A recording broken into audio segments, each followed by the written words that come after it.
Salam Bapak Ibu, Saudara-saudara yang kekasih di dalam Tuhan Yesus Kristus. Selamat pagi, saya berharap bahwa kita semua dalam kondisi yang sehat dan bisa beribadah bersama-sama dengan keluarga kita masing-masing di rumah kita dengan penuh syukur kepada Tuhan. Mari Bapak Ibu, kita akan memulai seluruh ibadah kita pagi hari ini dengan bersama-sama memuji Tuhan dengan segenap hati kita.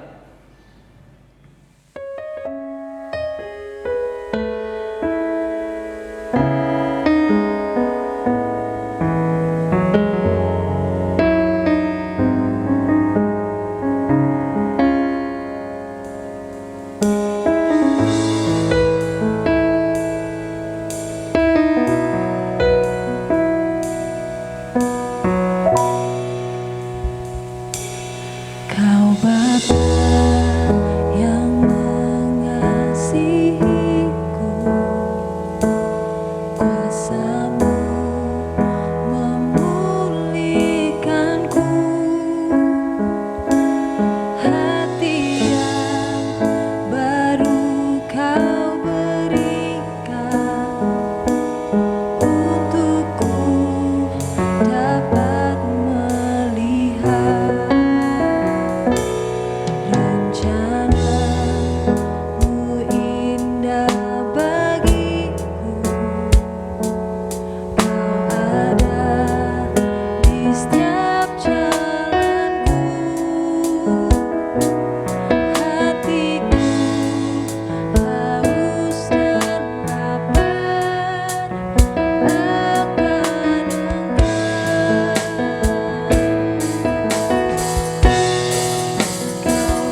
Mari saudara, kita satukan hati kita hampiri Tuhan dan kita serahkan ibadah ini kepadanya. Bapa Surgawi, kepadamu kami berterima kasih dan bersyukur Tuhan. Oleh karena pertolongan-Mu juga, maka pagi hari ini kami, jemaat-Mu ini bisa berhimpun bersama dengan keluarga kami di rumah kami masing-masing untuk beribadah kepadamu. Tuhan, tolonglah kami, siapkanlah hati pikiran kami supaya kami bisa beribadah dengan benar dan menyenangkan hati Tuhan, sehingga kuasa Allah yang ajaib akan melawat dan memberkati kami dalam ibadah ini, dan biarlah nama-Mu dipuji dan diagungkan, ditinggikan, dan kebenaran firman-Mu kami terima dengan penuh syukur dalam ibadah kami pagi hari ini. Terima kasih Tuhan, kami percaya Engkau hadir, Engkau melawat dan memberkati kami. Karena itu Tuhan Yesus, seluruh kebaktian pada pagi hari ini hanya kami mulai dengan pengakuan bahwa pertolongan kita adalah di dalam nama Tuhan, Allah Sang Pencipta langit dan bumi dan segala isinya, yang di dalam kasih dan kesetiaannya tidak pernah meninggalkan buah perbuatan tangannya kekal selama-lamanya. Kiranya turun atas saudara-saudara sekalian anugerah dan sejahtera di dalam nama Bapa, Putra, dan Roh Kudus. Amin. Saudara, tiba waktunya sekarang kita akan menerima kebenaran firman Tuhan. Sebagai bukti kalau Allah itu setia membimbing, mendidik kita dengan kebenaran firman-Nya. Karena itu mari kita pujikan nyanyian ini dalam rangka persiapan kita untuk menerima kebenaran firman Tuhan.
kita akan berdoa.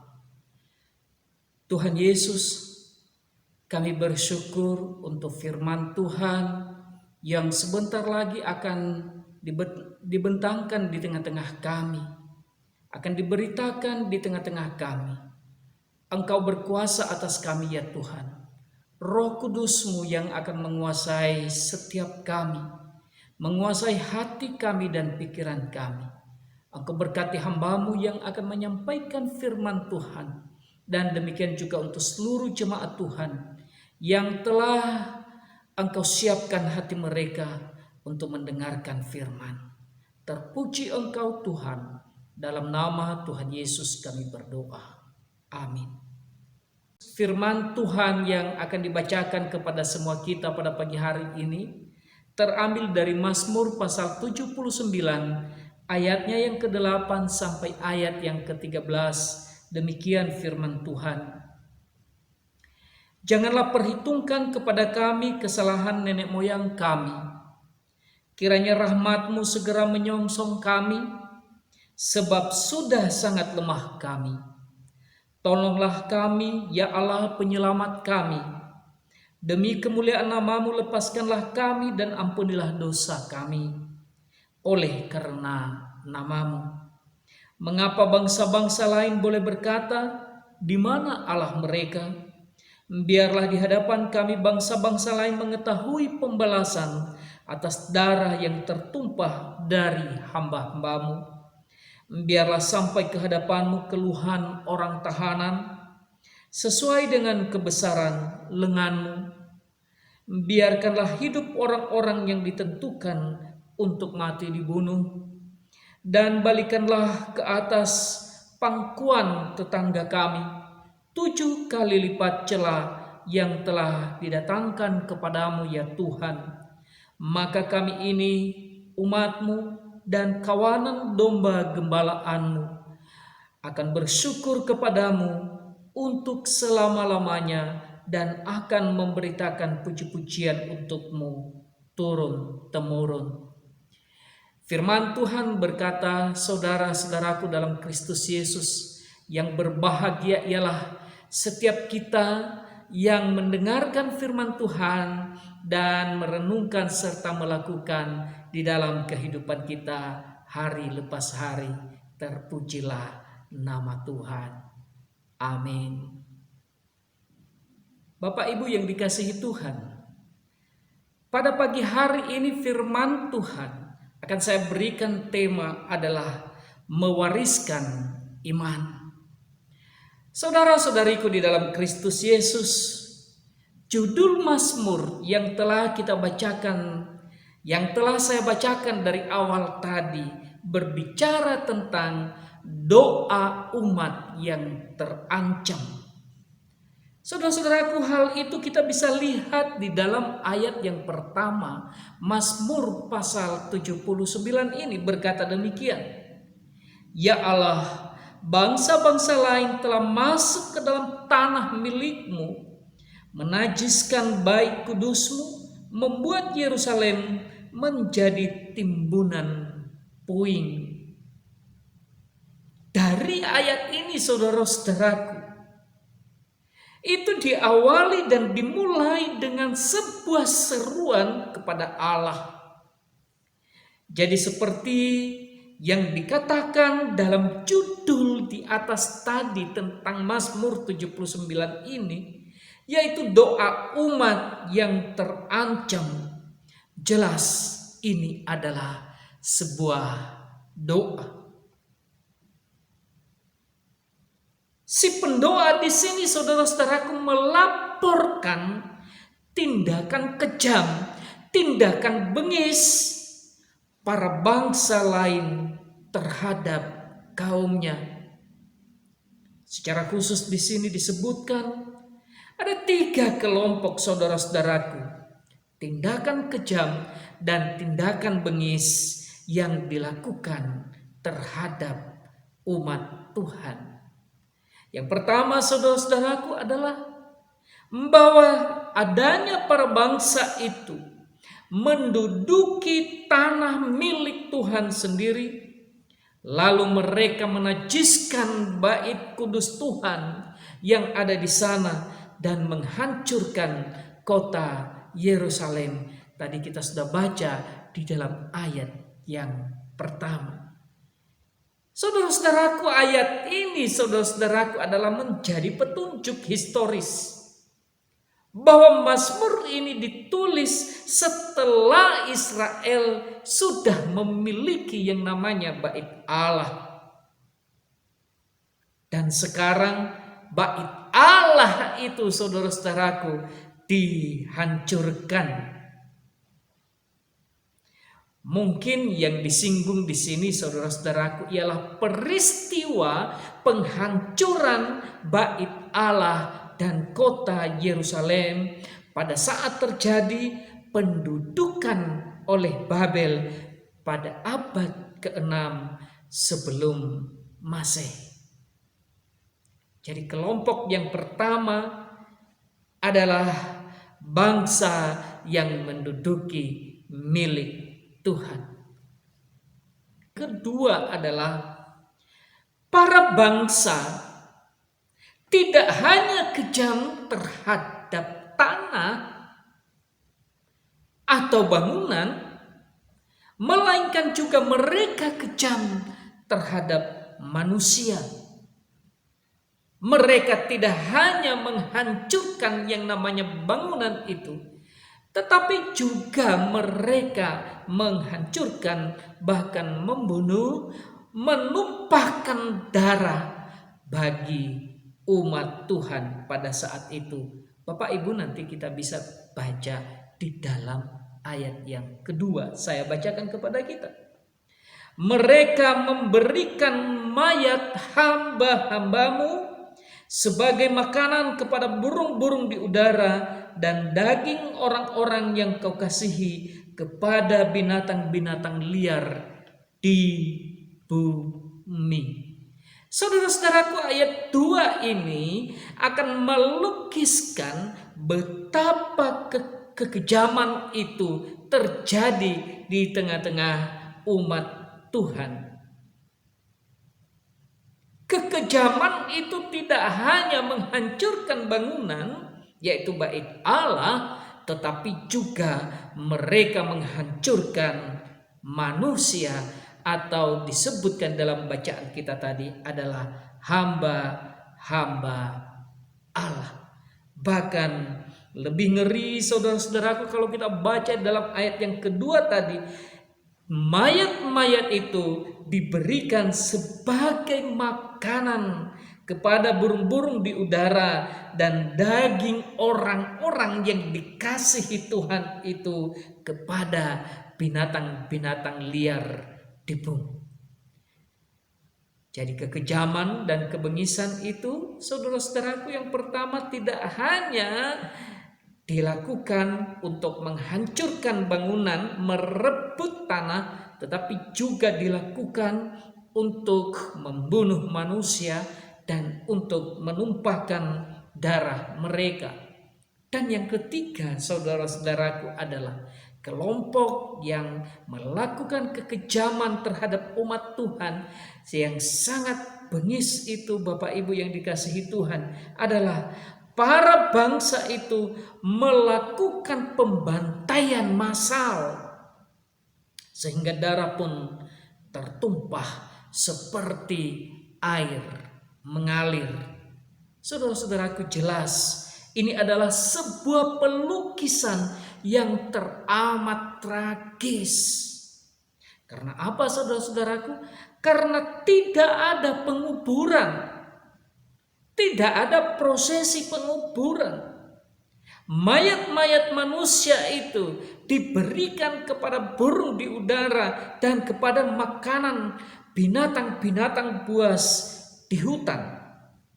Pada ayat yang ketiga misalnya, saya bacakan kepada kita berkata demikian, mereka menumpahkan darah orang-orang itu seperti air sekeliling Yerusalem dan tidak ada yang menguburkan mereka. Oleh karena itu, saudara-saudaraku, di dalam ayat yang keempat Akibat dari kekejaman yang mereka rasakan itu, mereka menjadi celaan, mereka menjadi cemooh dan bahan olok-olokan pada atau para bangsa-bangsa sekitar. Mereka ditertawakan, saudara-saudaraku, bahkan mereka dipermalukan. Itulah inti, saudara-saudaraku, bagian dari Mazmur nomor 79 ini. Hampir sama atau tepat sekali tadi seperti judul dari Mazmur Asaf ini, doa umat yang terancam. Saudaraku, demikianlah Asaf melukiskan tentang kekejaman dan sikap bengis yang mereka terima atau yang umat Tuhan terima. Dan di dalam situasi itu, saudara-saudaraku, umat menjadi tidak berdaya.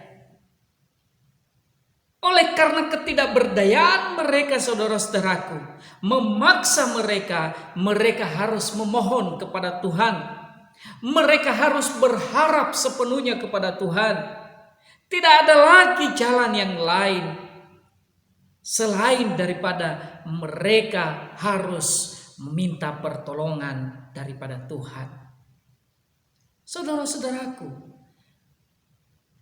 di dalam Mazmur yang kita baca itu tadi, diyakini bahwa itu disebabkan karena murka Allah kepada bangsa ini.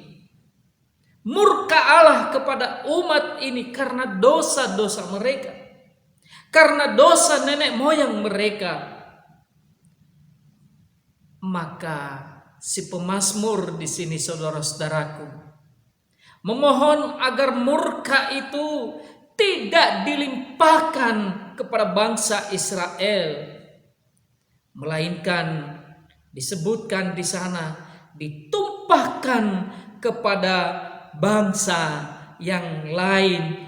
Ayat 5 sampai ayat yang 6 dan yang ke-7 berkata demikian, berapa lama lagi ya Tuhan engkau murka terus menerus dan cemburumu berkobar-kobar seperti api.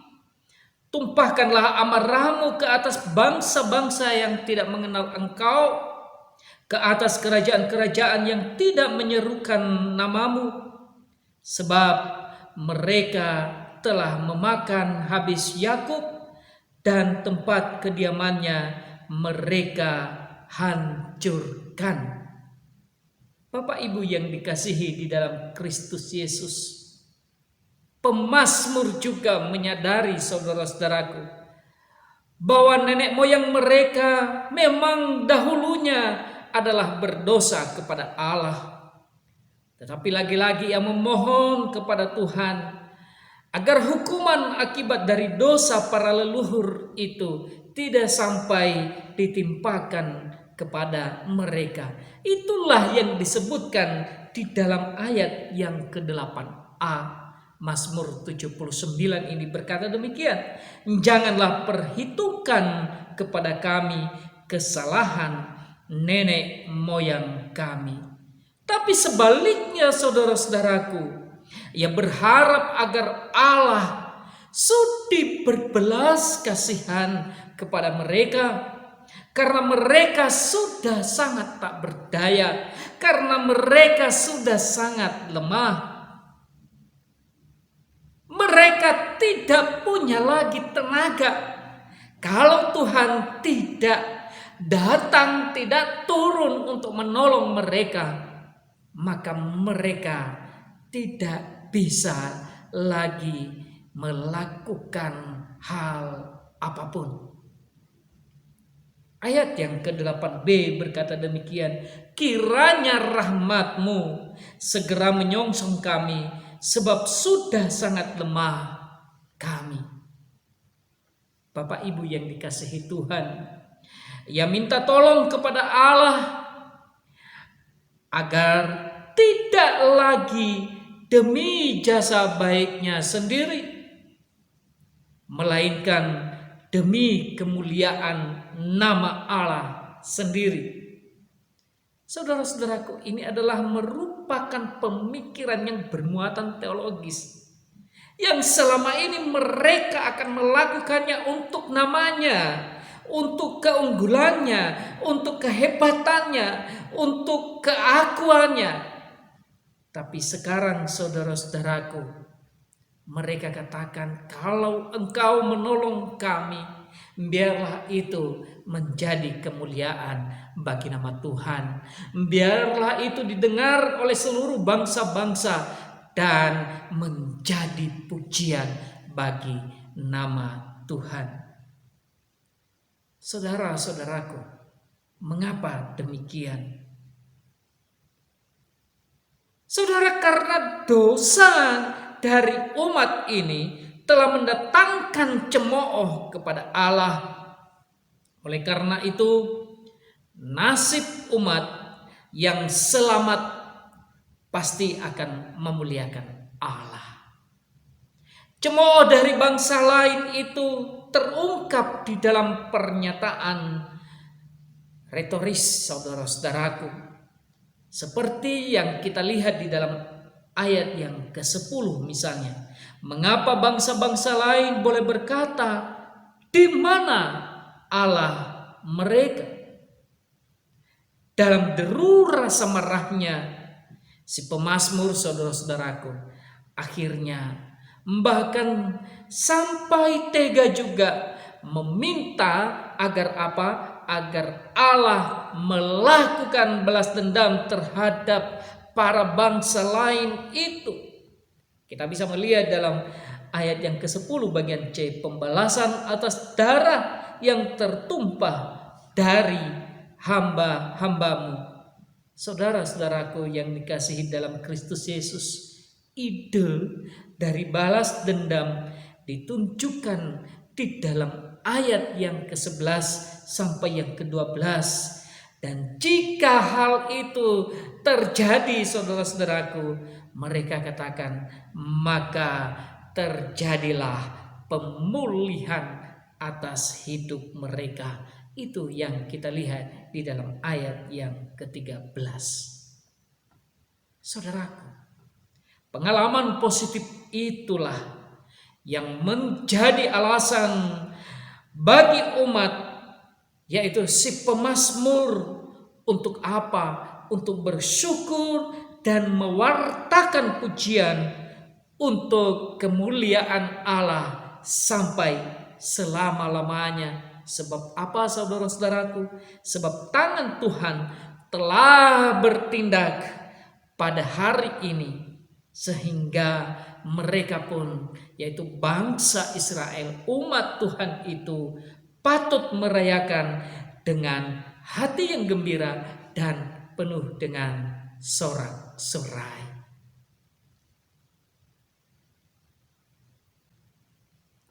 Saudaraku yang dikasihi dalam Kristus Yesus,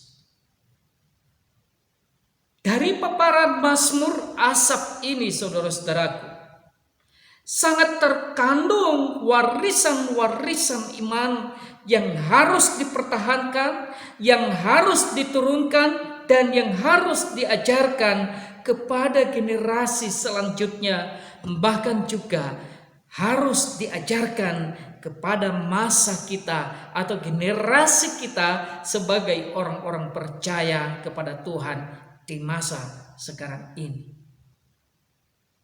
Warisan-warisan iman, saudara-saudaraku, akan terlihat jelas di dalam ayat-ayat firman Tuhan yang telah kita baca tadi. Mazmur 79.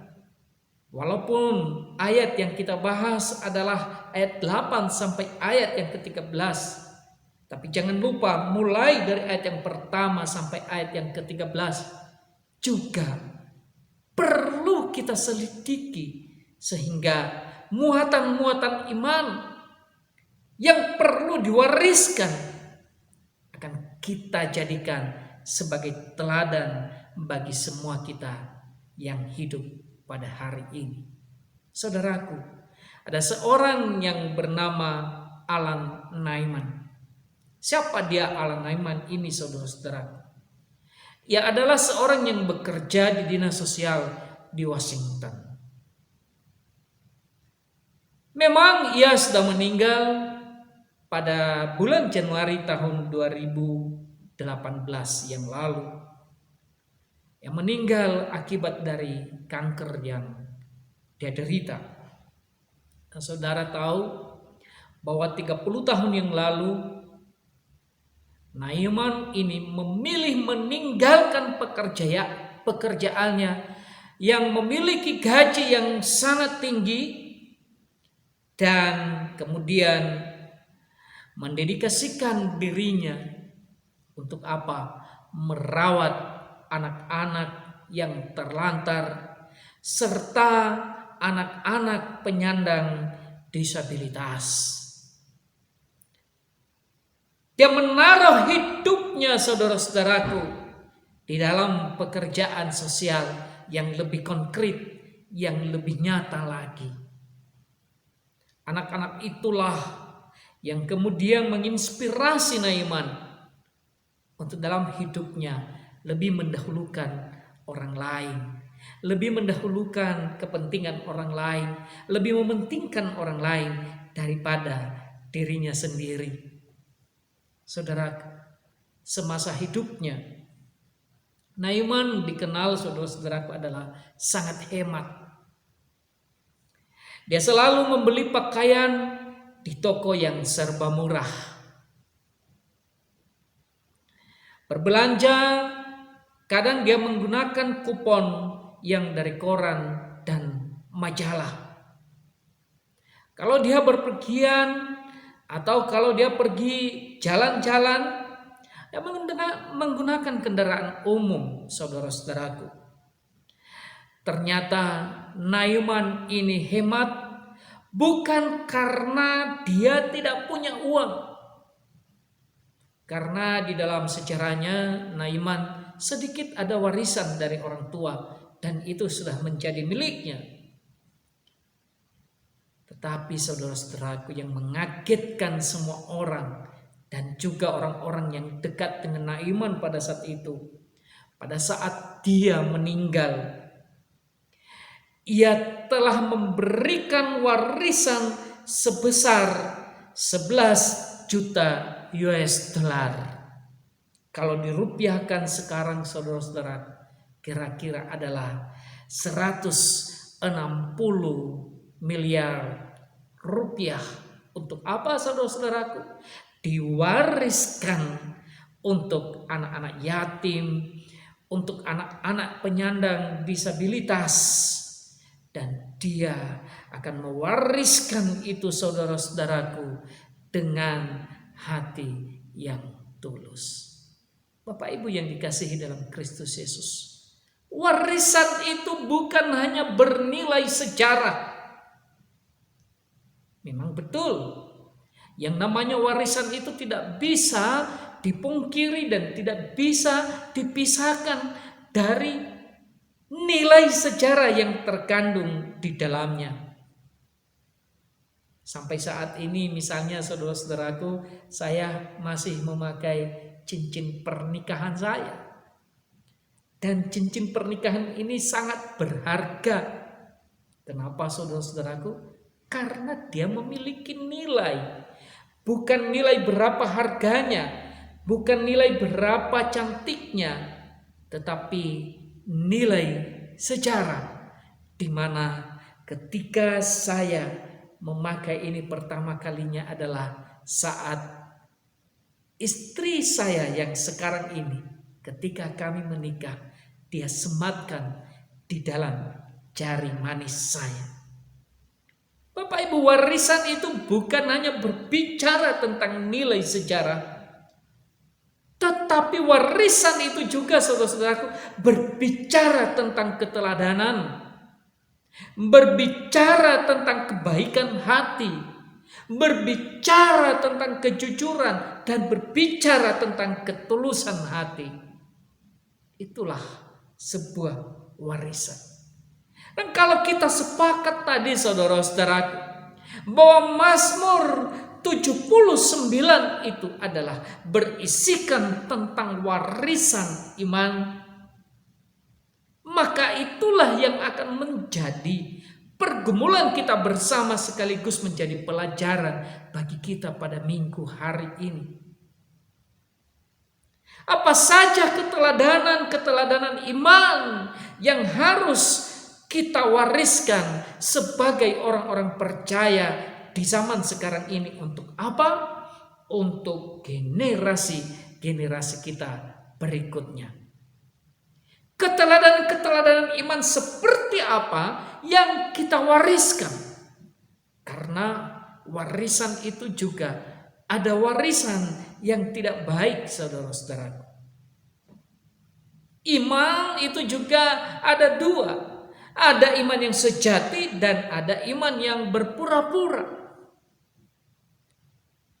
Tapi hari ini kita berbicara, saudara-saudaraku, keteladanan iman yang sejati yang harus kita wariskan kepada keturunan-keturunan kita, atau bahkan pada saat ini pun kita bisa wariskan melalui karya nyata kita, melalui tindakan kita, melalui tutur kata kita, dan melalui keberadaan kita sebagai umat Allah. Maka saya mendapatkan Bapak Ibu, dari ayat yang ke-8 sampai ayat yang ke-13, saya menemukan ternyata, saudara-saudaraku, keteladanan iman. Iman yang baik yang harus kita wariskan. Yang pertama, saudara-saudaraku, adalah wariskan atau warisan keteladanan karena menyadari keberdosaan kita. Keteladanan iman yang pertama itu adalah ketika seseorang menyadari bahwa dirinya adalah orang yang berdosa. Dan itu yang dilakukan oleh bangsa Israel di dalam Mazmur yang dibacakan, yang dinyanyikan, yang disampaikan oleh Asaf, saudara-saudara. Yang menyampaikan kepada Tuhan bahwa kaumnya, bahwa umat Israel itu adalah umat yang berdosa di hadapan Tuhan. Maka dia memohon, karena dosa itu akan mengakibatkan kehidupan Israel menjadi hidup di dalam penderitaan. Tapi sekarang mereka sudah tahu, mereka sudah sadar bahwa mereka sudah berdosa di hadapan Tuhan. Keteladanan iman yang seperti ini, Bapak Ibu, ada keterbukaan setiap hati orang untuk mengatakan dirinya bahwa aku telah berdosa di hadapan Tuhan. Dia terbuka di hadapan Tuhan, melihat dirinya bukanlah orang yang suci, yang kudus, yang tidak bercela dan yang tidak bercacat, tapi seorang yang beriman. Dia akan mengakui dirinya adalah juga seorang yang pernah berdosa. Kesombongan rohani, Bapak Ibu yang dikasihi Tuhan, itu sering terjadi dalam persekutuan anak-anak Tuhan. Di dalam perkumpulan anak Tuhan, melihat yang lain berdosa, tapi melihat pada dirinya adalah orang yang paling suci, orang yang tidak bercacat, orang yang tidak berdosa. Maka pemikiran seperti ini, Bapak Ibu yang dikasihi Tuhan, gampang sekali bisa jatuh untuk menghakimi, bukan lagi membangun pribadi kerohanian orang lain. Kalau kita sudah memposisikan diri orang yang paling suci, orang yang paling kudus, maka kita akan segera mengeluarkan penghakiman. Dia salah, dia yang berdosa, dia yang terkena kutuk. Sakit sedikit, kita katakan itu kutukan daripada Tuhan. menderita sedikit, kita katakan itu hukuman kepadanya yang datang daripada Tuhan. Padahal belum tentu, saudara-saudara. Tapi orang yang menyadari dirinya adalah sebagai orang juga yang pernah berdosa, ada kelemahan, ada kekurangan, maka dia memandang sesamanya adalah sebagai orang yang harus bersama-sama bangkit, yang harus bersama-sama bertumbuh, bangun dari keterpurukan. Oleh karena itu, saudara-saudaraku, keteladanan iman seperti ini perlu kita jabarkan dan perlu kita tularkan kepada semua saudara-saudara kita dalam persekutuan. Maka seorang kepada yang lain akan gampang sekali untuk saling menghargai, bukan? Seorang dengan yang lain akan dengan senang hati saling mendahulukan, saling menghormati, saling mendukung, bukan menjatuhkan, saling membangun, bukan menghakimi. Maka kesadaran kita akan hidup kita yang juga pernah berdosa adalah merupakan tindakan iman yang sungguh-sungguh perlu kita wariskan kepada generasi kita. Jangan pernah takut untuk terbuka kepada Allah atas segala dosa dan kesalahan kita. Suami tidak perlu untuk sungkan berkata kepada istri bahwa dia telah melakukan dosa.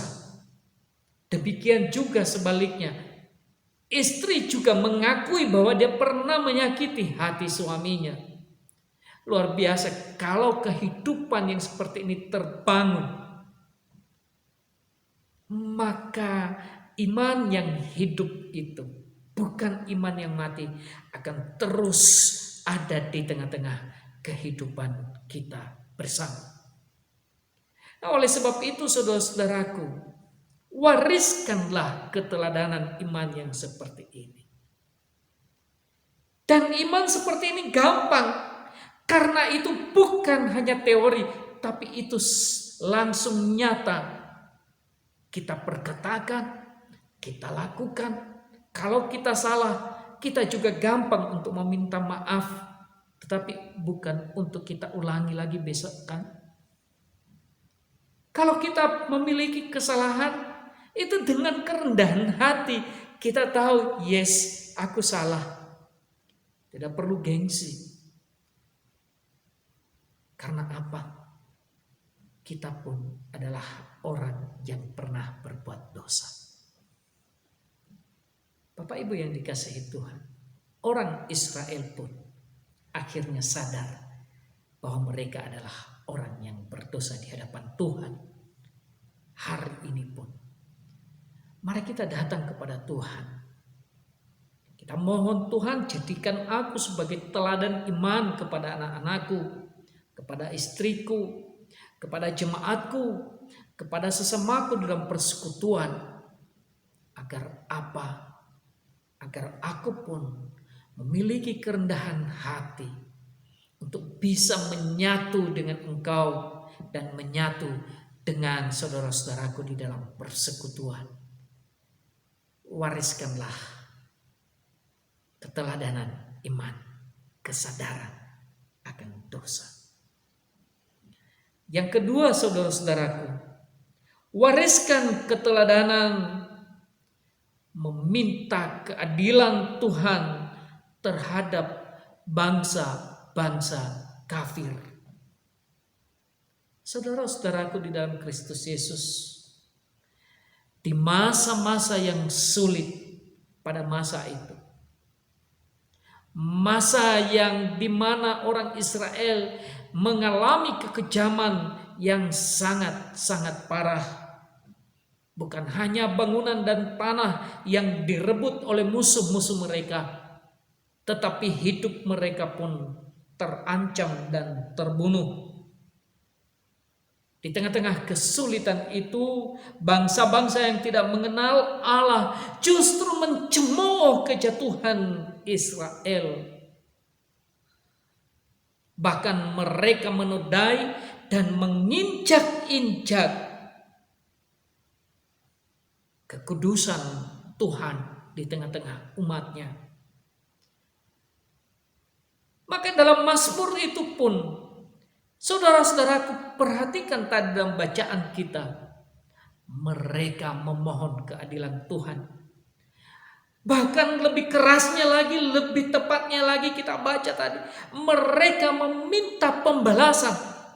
Ini penting saudara-saudaraku. Karena bukan mereka yang akan membalaskan kejahatan yang dilakukan oleh bangsa itu kepada mereka. Tapi mereka meminta Tuhan untuk melakukan pembalasan. Karena apa? Karena pembalasan itu adalah hak prerogatif Tuhan. Bapak Ibu, kalau kita melihat sejarah-sejarah dalam Perjanjian Lama, salah satu contoh misalnya Yusuf. Yusuf, saudara-saudaraku, dia pernah berkata di hadapan saudara-saudaraku, apakah aku ini pengganti Allah? Dan di sini Yusuf tidak punya kesempatan atau dia tidak punya hak sama sekali untuk membalaskan kejahatan yang pernah dilakukan oleh saudaranya di waktu yang lalu kepadanya. Tapi pembalasan itu adalah hak prerogatif Tuhan. Yang disampaikan di dalam Mazmur Asaf ini, saudara-saudaraku, adalah mereka memohon kepada Tuhan agar Tuhan adil di dalam kehidupan mereka. Di tengah-tengah kesulitan yang mereka hadapi, justru bangsa yang lain yang tidak mengenal Allah justru mencemooh mereka, bahkan menginjak-injak kekudusan Tuhan di hadapan mereka sendiri. Dan mereka pun akan mengembalikan semuanya ini di dalam kuasa kedaulatan Tuhan. Saudara-saudaraku, jangan pernah khawatir kalau orang lain sedang mengincar Anda, menyakiti hati Anda, ataupun membuat kejahatan kecil atau besar dalam kehidupan saudara.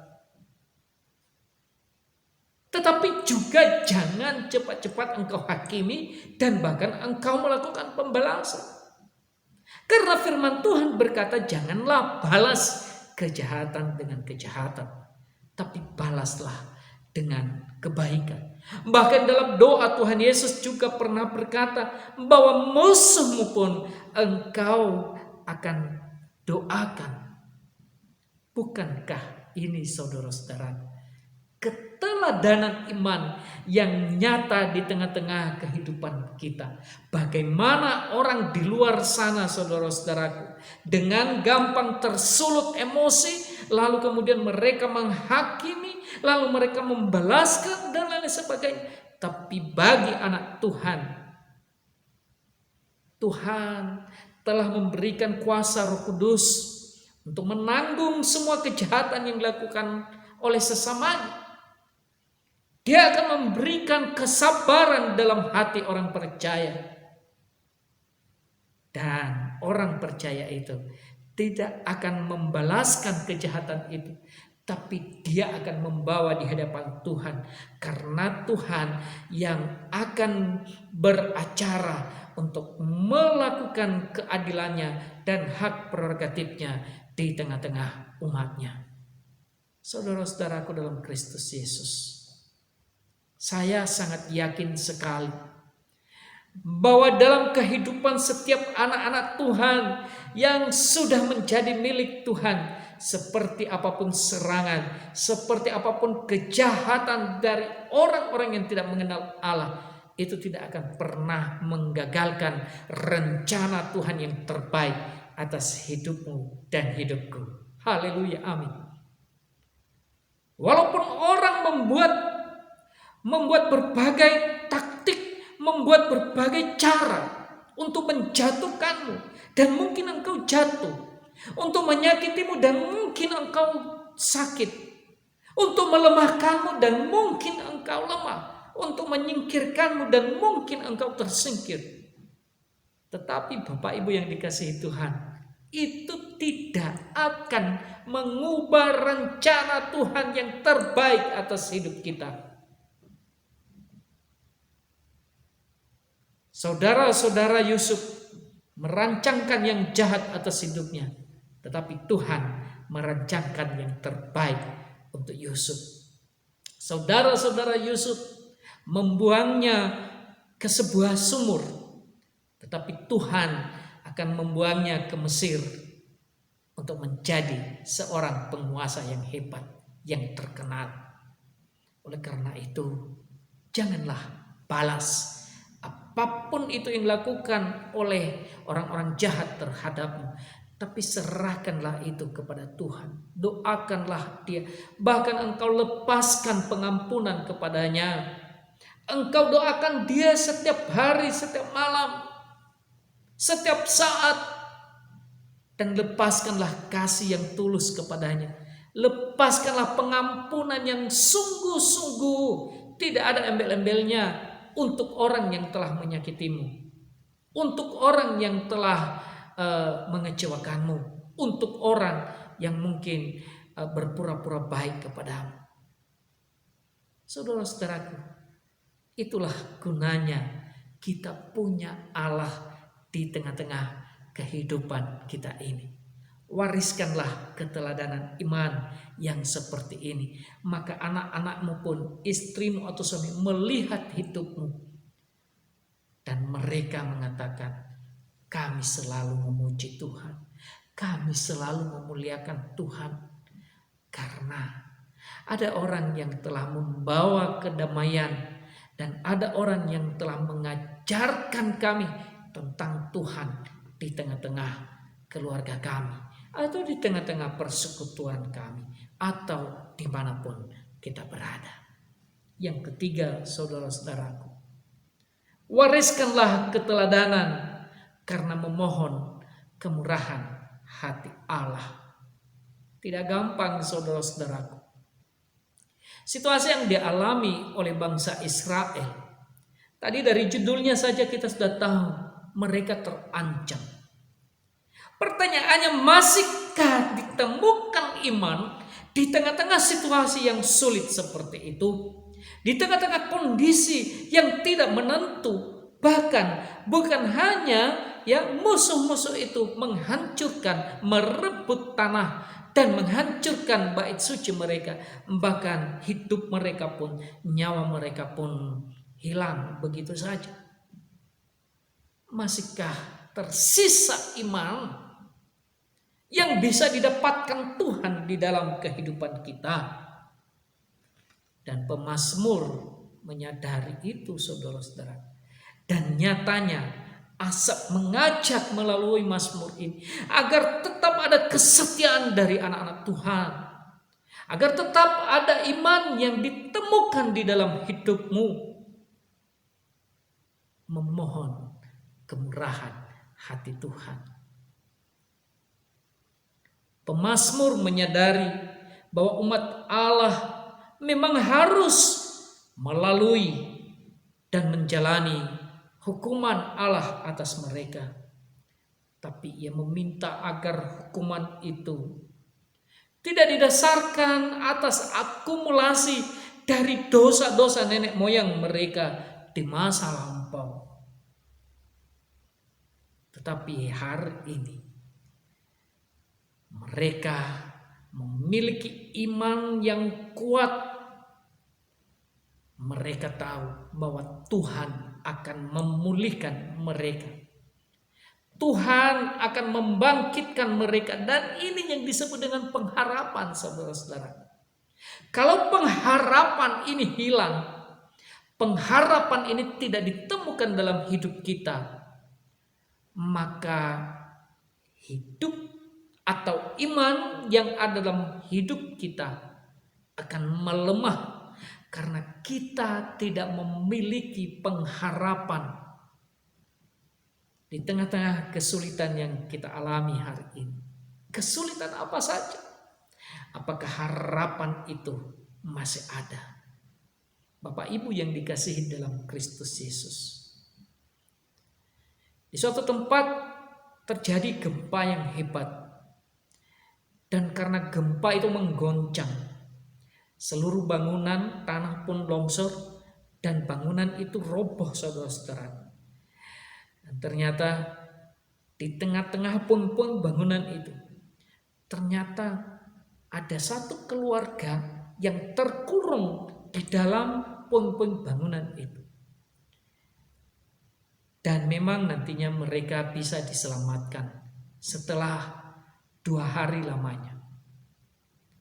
Dan di dalam kesaksian mereka, saudara-saudara, ketika mereka ditanya, kenapa kalian masih bisa bertahan hidup? Mereka hanya menjawab bahwa di atas puing-puing bangunan yang telah menumpuk atas tubuh mereka, mereka melihat satu titik celah. Dan dari sana ada sinar masuk menghampiri mereka, menyinari mata mereka. Dan dari situ mereka katakan, ini pasti ada kehidupan. Sinar itu membawa mereka memiliki pengharapan untuk tetap hidup. Tapi tatkala di dalam puing-puing itu yang mereka rasakan adalah kegelapan, maka mereka hanya tinggal menunggu kematian. Tetapi harapan untuk hidup itu terus ada, terus akan berbicara dalam hati mereka. Sehingga pada saat mereka di usia 2 hari dan mereka masih tetap bertahan hidup sekalipun mereka lemas, ketika mereka diselamatkan, mereka sangat bersyukur dan memuji nama Tuhan. Adakah pengharapan yang tersisa dalam hidup kita?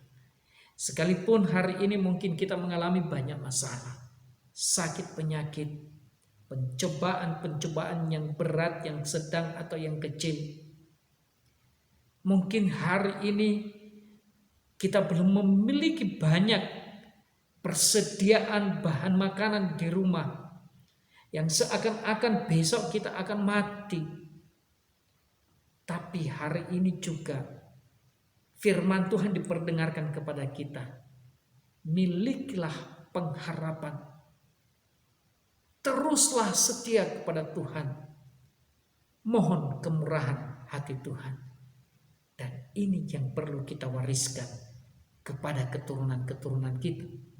Kepada orang-orang yang ada di sekitar kita. Jangan tunggu sampai kita tua. Hari ini pun wariskan itu, lakukan itu untuk kemuliaan Tuhan. Terpujilah nama Tuhan. Terus semangat untuk mewariskan iman yang sejati. Tuhan Yesus memberkati kita. Amin. Kita berdoa. Bapa, terima kasih untuk firman-Mu yang telah kami dengar bersama. Dan Engkau memberkati dalam kehidupan kami. Hamba-Mu telah berhenti berkata-kata, tetapi kuasa Roh Kudus-Mu itu yang terus akan mendorong, yang terus akan menginisiasi kami untuk terus melakukan firman Tuhan ini dalam hidup kami hari lepas hari. Terpuji Engkau Tuhan. Dan di dalam nama Tuhan Yesus kami sudah berdoa. Amin.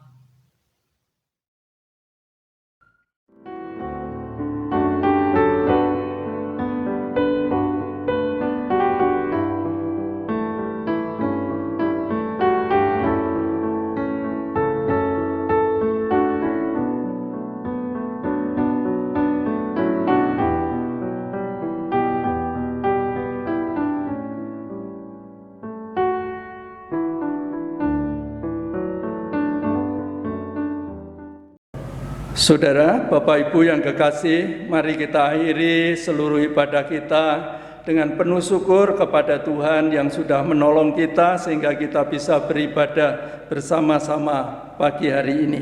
Kita pujikan pujian ini sebagai ungkapan syukur kita atas pertolongan Tuhan kita Yesus Kristus.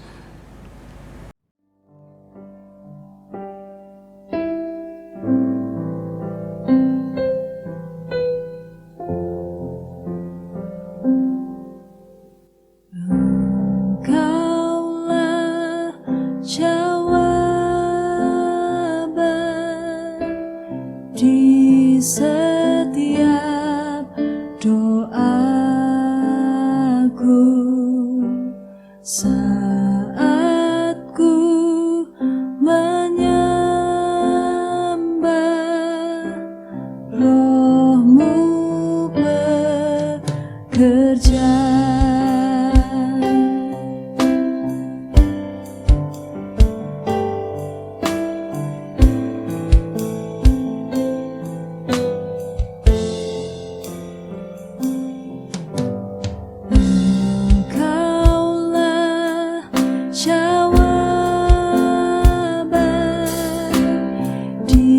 setiap doaku saat ku menyembah. Roh-Mu bekerja, Tuhan, ku percaya kuasa-Mu sempurna saat ku berdoa. Kuasa-Mu bekerja.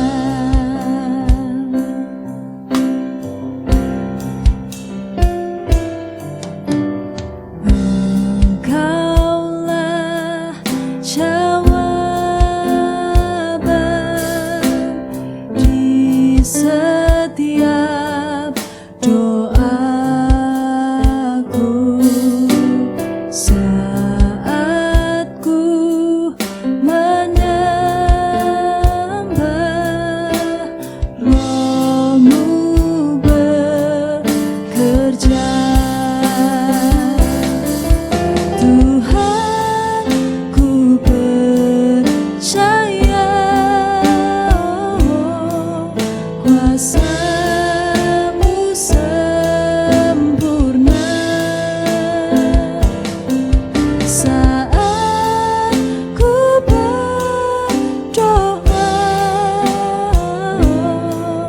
Kuasa-Mu bekerja, Tuhan, ku percaya kuasa-Mu sempurna saat ku berdoa. Kuasa-Mu bekerja.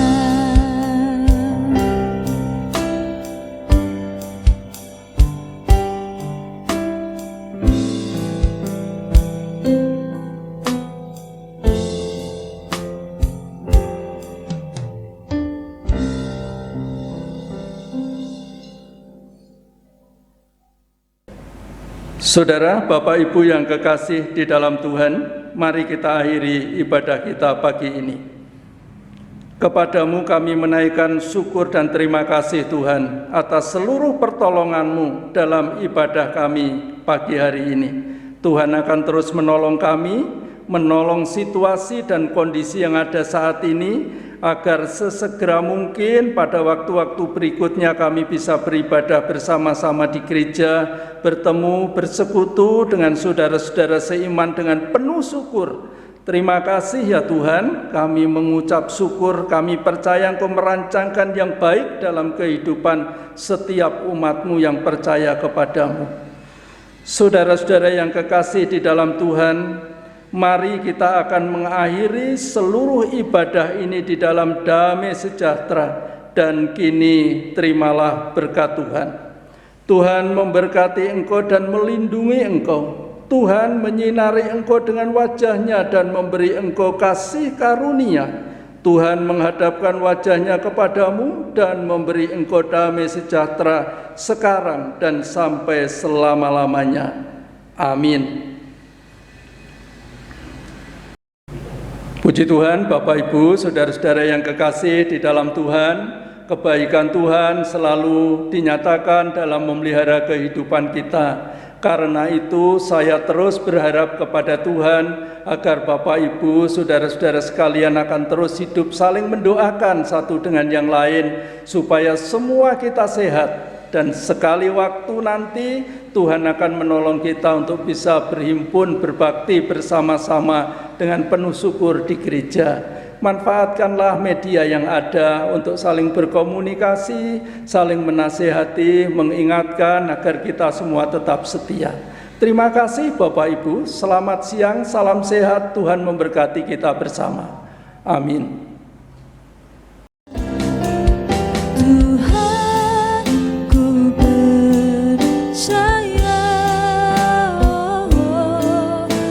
rasa